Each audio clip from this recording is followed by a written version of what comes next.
చౌరస్తాలో ఉన్నటువంటి police station వద్ద ఉన్నా. ఇక్కడ ఉదయం 7 గంటలకి పోలింగ్ ప్రక్రియ స్టార్ట్ అయినప్పటికీ కూడా గంటన్నర పాటు దాదాపు ఈవీఎంలు ఇక్కడే మొరాయించాయి. సో ఇక్కడ నుంచి దాదాపు పావు కిలోమీటర్ మేర కూడా చాలామంది ఓటర్లు తమ ఓటు హక్కును వినియోగించుకోవడానికి వచ్చినప్పటికీ కూడా చాలా ఇబ్బందులు పడినటువంటి సిచ్యువేషన్. సో ఎన్నికల అధికారులు వచ్చి మళ్ళీ ఆ ఈవీఎంల ప్లేస్లో రిజర్వ్ ఈవీఎంలను పెట్టి మరి ఇక్కడ ఈ ఎలక్షన్ పోలింగ్ ప్రాసెస్ని అయితే కంటిన్యూ చేసిండ్రు. సో దాదాపు గంటన్నర సమయం మరి వృధా అయిందనే చెప్పాలి. ఈ సెంటర్ వద్ద ఒక ఓటర్లను కూడా మనం మాట్లాడిద్దాం ఇక్కడి వరకు వచ్చిన వాళ్ళని. ఎందుకంటే చాలా వరకు పెద్దవాళ్ళు వచ్చారు. అసలు ఈ మధ్యకాలంలో ఓటు హక్కు ఈ రీసెంట్గా వచ్చిన వాళ్ళు కూడా ఓటు హక్కును వినియోగించుకోవడానికి సో కొంత నెగ్లిజెన్సీగా ఉంటారు. అట్లాంటిది సో మనతో పాటు ఒక పెద్ద ఆవిడ ఉన్నారు. అమ్మ చెప్పు, ఓటు వేయడానికి వచ్చినావు. సో ఎట్లున్నాయి అరేంజ్మెంట్స్, ఎట్లున్నాయి? ఇంత పెద్ద వయసులో కూడా ఓటు హక్కును వినియోగించుకోవడానికి వచ్చినావు. నా వరకు అయితే అరేంజ్మెంట్ ఏం జరగలేదు. నేను నడుచుకుంటూ వచ్చాను. బాగుంది. అక్కడ నుంచి ఆమె రావడానికి ఇబ్బంది అయ్యింది. అక్కడి నుంచి నడుచుకుంటూ వచ్చి ఈ బూత్ కాదంటే ఆ బూత్ నుంచి ఈ బూత్కి 2 సార్లు తిరిగిన. ఇంకా ఆఖరికి ఏమనుకున్నా అంటే ఈడేమన్నా అయిందనుకో నేను ఓటయ్యా వెళ్ళిపోతా, నన్ను ఎవరు అడగొద్దని మీకు చెప్పిపోతా అనుకున్నా. అట్లా అనుకున్నా నేను. ఎన్ని బూతులు తిరిగిన తర్వాత నువ్వు వేయాల్సిన బూత్ దొరికింది? మూడు బూత్లు తిరిగినావు. కష్టం అనిపించలే? ఏమేస్తాం తీ అన్నట్టు అనిపించిందా? అనిపించింది లాస్ట్కు. ఈడ కాదంటే ఇక నేను వెళ్ళిపోతా, నన్ను ఓటేయలేదని ఎవరు అడగొద్దని అనుకున్నాను నేను. ఇప్పుడు పోరాన్లు పిల్లలు అయితే ఇది హాలిడేలకి కిందికి తీసేసుకొని అసలు ఓట్లు వేయడము పెద్దగా ఇంట్రెస్ట్ చూపిస్తలేరు. ఆ చిన్న పిల్లల్ని ఏం చెప్తావు? అంటే 18 సంవత్సరాల తర్వాత ఓటు హక్కు వస్తుంది, అట్లాంటి పిల్లలు చాలా మంది వేస్తారు. అలానే ఓటు అనేది వేసుకుంటేనే బాగుంటుంది కదా, మనము మనుషులము అన్నట్టు గుర్తింపు వస్తుందని నా ఉద్దేశం. ఈ ఏజ్లో వేసినావు అంటే ఎవ్రీ టైం వేస్తావా అమ్మ, మిస్ అవ్వకుండా ప్రతిసారి? మరి ఇక్కడికే ఎందుకు రాలే? ఎందుకు ఇంకా వేరే పోలింగ్ చేసిండ్రు చూడు, నాకు తిప్పాల, నన్ను కష్టపెట్టాలని. ఇక్కడికి వచ్చినాక లేదన్నారా? ఆహా, అక్కడ ఉన్నదని ఫస్టే చెప్పిండ్రు మాకు. ఆడికి పోతే ఈడ లేదు మీది, ఇక్కడెక్కడో గల్లీలు ఉన్నదంటే అక్కడికి పోయినాం. అక్కడికి పోతే అక్కడ కూడా లేదన్నారు. మీది మున్సిపాలిటీ కమిటీ అంటే ఈడికి వచ్చిన. మేము ఎప్పటి నుంచి 72 నుంచి వేస్తున్నాం. 72 నుంచి ఇక్కడే ఉన్నాం మేము. మా వీళ్ళందరూ వీళ్ళ కోట వచ్చిందే ఇక్కడ. ఎన్ని ఓట్లు ఉన్నాయమ్మా మీ ఇంట్లో? అందరు వేస్తారా లేదంటే ఎవరన్నా బయట ఎక్కడన్నా ఉన్నారా? 5గురు ఉన్నాం, ఇక్కడే ఉన్నాం. 5గురిలో ఒక ఆయన చచ్చిపోయిండు. ఆయన ఓటు పోయింది. 20 ఏళ్ళు అవుతుంది ఆయన చచ్చిపోయి, ఆయన ఓట్లు పోయినాయి. మా అయితే ఇన్ని ఉన్నాయి. నా కొడుకు కోడలు ఈడనే వేసిపోయినరంట. ఇక మాకే తింపిండ్రు అనుకోరాదు. పోవచ్చా? ఓటు హక్కు వేసుకుంటే బాగుంటుందిరా అని చెప్తా. వేయకపోతే ఇక వాని ఇష్టం, అదేం చేస్తాం. వాని ఇష్టం, వాడు సచ్చినట్టే లెక్క ఓట్లు లేకపోతే. చూడొచ్చు అంటే జిహెచ్ఎంసీ ఎంప్లాయీస్ ఇక్కడ వరకు వచ్చినటువంటి చచ్చిపోయింది అనుకోకూడదనే వచ్చినా నేను.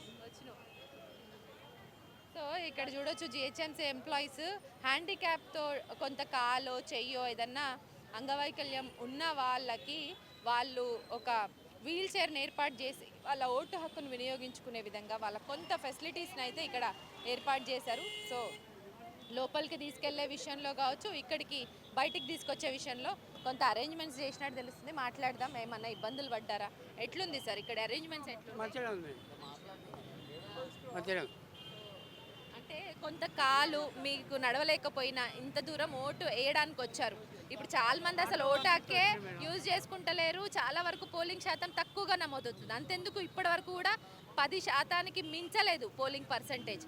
మీరు ఏం చెప్తారు? టైం వస్తుంది, వస్తారు కానీ వాళ్ళ పనులు చూసుకొని వస్తారు మేడం. నాసంటే ఏం పనులు వచ్చినాయి వేసినాం గట్ట. అది అంటే ఏమన్నా 2-3 పోలింగ్ సెంటర్స్ అట్లా తిరిగినరా లేదంటే మీకు ఈజీగానే దొరికిందా? ఎప్పుడైనా ఇడికే వస్తానే, ఇప్పుడు ఇడికే వచ్చినాయి. అరేంజ్మెంట్స్ ఎట్లున్నాయి అన్న? లోపల ఎంత టైం పట్టింది ఏసీ రావడానికి? పట్టింది మేడం, 5 నిమిషాలు పట్టింది కదా. 5 నిమిషాలు అయిపోయింది. సో ఉప ఎన్నికల కన్నా పోలింగ్ పర్సంటేజ్ పెంచడానికి నువ్వు ఇక్కడ ఉన్నటువంటి ఓటర్లకి ఒక ఓటర్గా నీ రెస్పాన్సిబిలిటీగా ఏం చెప్పాలని? మంచిగా ఉంది మేడం, సౌకర్యం అయితే బాగానే ఉంది. ఓటాకు వేయమంటావా అందరిని వేయమంటావా ఏమంటున్నాయి అందరినీ ఏమంటారు వాళ్ళు ఇష్టం ఉన్నకే వేయాలి దానికి నేను సాధ్యం కాదు కదా సరే ఎవరి అభిమానం వాళ్ళు ఎట్లా వచ్చినావు ఇక్కడి వరకు ఎట్లా వచ్చినారు ఆటో వాళ్ళు వచ్చినాయి మేడం ఆటోలో వచ్చినావా ఎంత దూరం ఉంటారు ఎక్కడ ఉంటారు మీ ఇంట్లో ఎంతమంది ఉంటారు అందరు వేస్తారా అందరు వస్తారు ఇస్తారు వాళ్ళ పల్లవిలో నేనేం పల్లెలో వచ్చిన నడవని వచ్చినాయి ఒక్కడివే వచ్చిన ఆటోలే వచ్చిన చూసిరు కదా కార్మిక్ నగర్లో ఉంటాడంట సో ఓటు వేయడానికి రేమత్ నగర్ చౌరస్తాకు వచ్చిండు కాస్త ఇబ్బంది అవుతుంది అయినప్పటికీ కూడా ఆటోలో వచ్చిన ఇక్కడ వరకు వచ్చిన తర్వాత ఇక్కడ ఉన్నటువంటి సిబ్బంది హెల్ప్ తోటి నేను లోపలికి పోయి తన ఓటు హక్కును వినియోగించుకున్నా అంటున్నాడు లోపల కూడా అరేంజ్మెంట్స్ బాగానే చేసిర్రు అనేసి చెప్తున్నారు సో ఓటు హక్కు వినియోగించుకొని బయటికి వచ్చిన వాళ్ళను ఓటర్లని మాట్లాడిద్దాం మనము ఎంతమంది ఉంటారు ఇంట్లో మీరు మా ఇట్లా 5 మెంబర్స్ ఉంటాం ఇంట్లో అందరు వేస్తారా లేదంటే ఎవరైనా లైట్ తీసుకుంటారా అందరు వేస్తారు మేడం అందరు వేస్తారు అందరు ఇదే బూతా అందరు ఇదే పోతున్నారు కొంచెం న్యూటన్ స్కూల్ ఉంది కొంచెం శాంతి నికేతనం ఎప్పుడు వచ్చావు లోపల అరేంజ్మెంట్స్ ఎట్లున్నాయి సో అర్థమైందా అంటే వేసే విధానం అంతా కూడా కన్ఫ్యూజన్ ఏమైనా ఉందా ఎందుకంటే 58 మంది అభ్యర్థులు 4 వీవీప్యాడ్లు ఇవన్నీ కూడా పెట్టున్నాయి అక్కడ అంటే 4 ఇప్పుడు కూడా అట్లనే వేసినాం ఇంతకుముందుకి వేసినట్టు వేసినాం నువ్వు వేసిన అభ్యర్థికి ఓటు పడ్డట్టు అయితే కనిపించింది కనిపించింది మేడం మెజర్మెంట్ కనిపించింది అంటే ఏమి టెక్నికల్గా ఇబ్బందులు అయితే ఏం లేవు ఎందుకంటే ఇదే రేమత్ నగర్ చౌరస్తాలో ఉన్నటువంటి ఈ బూత్లో 2 ఉన్నాయి బూత్లు ఇక్కడ మార్నింగ్ 7 నుంచి 8:30 వరకు ఈవీఎంస్ బాగా మొరాయించినాయి అంట బాగా ఇబ్బందిగా టెక్నికల్గా ఇబ్బంది అయిందంట ఇంకో మిషన్ పాడైపోయిందని అన్నారు మన కొంతమంది అందుకని లేట్ వచ్చావా అందుకే లేట్ వచ్చినా కానీ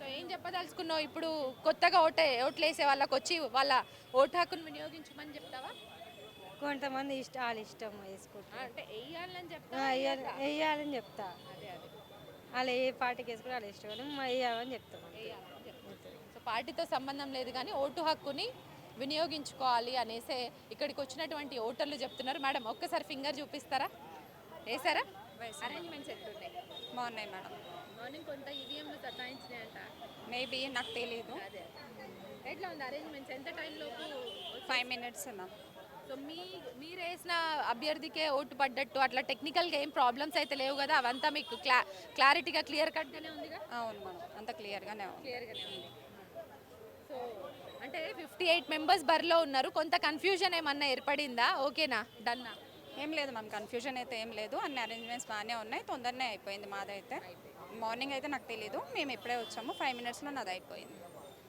సో ఇప్పుడు వచ్చిన వాళ్ళు చాలా మంది ఓటు హక్కును వినియోగించుకోరు చాలా మంది సో వాళ్ళకి ఏం చెప్తారు ఏం సజెషన్స్ కంపల్సరీగా మన ఓటు హక్కు అనేది వినియోగించుకోవాలి ఎందుకంటే మనము ఇప్పుడు సిటిజన్స్ కాబట్టి మనం ఖచ్చితంగా మన ఓటు హక్కు అనేది మనం వినియోగించుకుంటేనే బెటర్ మనం ఇప్పుడు ఎందుకంటే ఫ్యూచర్ జనరేషన్ పిల్లలకు కూడా మనం ఏదైనా చెప్పాలి అంటే మనం ఫస్ట్ మనము సరిగ్గా ఉండాలి కదా అందుకని మన ఓటు హక్కు అనేది ఖచ్చితంగా మనం వినియోగించుకుంటేనే బెటర్ అని నా feeling thank you madam so vote హక్కును వినియోగించుకోవాలని అందరు ఓటర్లు కూడా సజెస్ట్ చేస్తున్నారు ఇక్కడ మనం పోలింగ్ బూత్ వద్ద చూడొచ్చు 165 నంబర్ 166కి సంబంధించిన polling booth number of the polling stations 2 polling stations ఉన్నాయి సో దాంట్లో కంపల్సరీగా అందరూ అంటే 628 ఓటర్లు ఉన్నట్టయితే తెలుస్తుంది ఓవరాల్గా సో దీనికి సంబంధించిన ఇన్ఫర్మేషన్ని బయట స్టిక్ ఆన్ చేసి ఉంటారు అంతేకాదు అభ్యర్థుల లిస్టుని కూడా అంటే 58 మంది ఓటర్లు అభ్యర్థులు ఉన్నారు సో దానికి కాకుండా ఒకటి నోటా ఒకటి ఉంది కంప్లీట్గా 59 మందికి సంబంధించిన ఆయా పార్టీలకు సంబంధించిన గుర్తులు వాళ్ళ ఫొటోసు ఆ అభ్యర్థులకు సంబంధించిన ఫొటోసు వాళ్ళు ఏ నంబర్ పైన ఉంటారు ఏంటి అనేది క్లియర్ కట్గా 4 ఈ పేపర్ ఎన్వలప్స్ పేపర్స్ పైన అయితే స్టిక్ ఆన్ చేసి ప్రింట్ చేసి ఇక్కడ బయట అంటే ఇక్కడికి వచ్చేటటువంటి ఓటర్లు కన్ఫ్యూజ్ అవ్వకుండా పెట్టడం అయితే జరిగింది ఇక్కడ మనం చూడొచ్చు చాలా స్లోగా చాలా మందకొడిగానే ఈ పోలింగ్ బూత్ వద్ద కూడా పోలింగ్ అనేది ప్రక్రియ సాగుతుంది సో అధికారులందరూ కూడా కొంత నెమ్మదిగా కూర్చున్నట్టయితే కనపడుతుంది ఓటర్లు వచ్చిన వాళ్ళకి వాళ్ళ ఓట్ లిస్ట్ ఎక్కడుంది ఏంటి అనేది టిక్ పెట్టుకొని ఆ తర్వాత సీరా అనేది మన ఫింగర్కి పెట్టి లోపలికి పంపిస్తున్నారు ఎంట్రీ ఇక్కడి నుంచే. సో కంప్లీట్గా సీసీ కెమెరా నిఘా నడుమనైతే ఇక్కడ పోలింగ్ ప్రక్రియనైతే నడుస్తుంది. సో ఓవరాల్గా లోపలికి వెళ్ళిన వాళ్ళు దాదాపు ఓన్లీ 5-10 మినిట్స్ గ్యాప్లోనే బయటికి వస్తున్నటువంటి సిచ్యువేషన్ మనకు రేవంత్ నగర్ చౌరస్తాలో ఉన్నటువంటి 2 పోలింగ్ బూత్ వద్దనైతే కనిపిస్తుంది. సో చాలా స్లోగా చాలా కామ్గా ఉదయం నుంచి కాస్త ఇక్కడ ఉన్నటువంటి సెంటర్లో ఈవీఎంలు మొరాయించినప్పటికీ దాదాపు 8 గంటలన్నర తర్వాత ఈవీఎంలను రిజర్వ్ ఈవీఎంలను తీసుకొచ్చి అక్కడ రీప్లేస్ చేయడం జరిగింది. అప్పటి నుంచి ఓటింగ్ ప్రక్రియ అనేది కంటిన్యూ అవుతుంది. సో ఇక్కడ ఉండేటువంటి సరౌండింగ్ ఉండేటువంటి వాళ్ళందరూ కూడా చాలా లోకల్, అట్లాగే నిరుపేద కుటుంబాలకు సంబంధించిన వాళ్ళు కూడా చాలామంది గల్లీలు బస్తీలు చాలా ఉంటాయి ఈ రేవంత్ నగర్లో.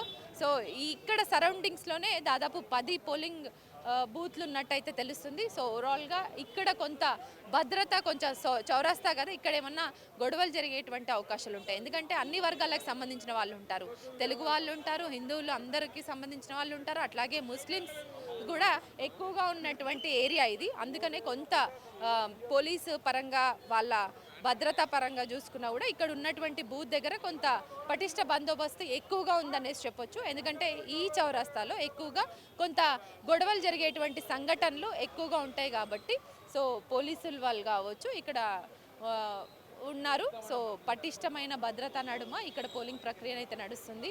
సో సరౌండింగ్స్లో ఎక్కువగా పోలింగ్ స్టేషన్స్ ఉన్నాయి కాబట్టి కొంత కన్ఫ్యూజన్లో 2-3 బూత్లు తిరిగి ఇక్కడ వరకు వస్తున్న వాళ్ళు ఉన్నారు. సో వెతుక్కొని మరి ఓట్లు వేస్తున్న వాళ్ళు ఉన్నారు. సో కంపల్సరీగా వాళ్ళ ఓటు హక్కును వినియోగించుకోవాలి, లేకపోతే అసలు మనం భూమి మీద లేనట్టే అని చెప్తున్న వాళ్ళు ఉన్నారు. సో ఓవరాల్గా చూసుకుంటే ఈ రేవంత్ నగర్ చౌరాస్తాలో 2 పోలింగ్ బూత్ల వద్ద ప్రశాంతంగా పోలింగ్ ప్రక్రియ అనేది కొనసాగుతుంది. కెమెరా పర్సన్ వీరేంద్రతో హరిత, తెలంగాణ ఫోకస్.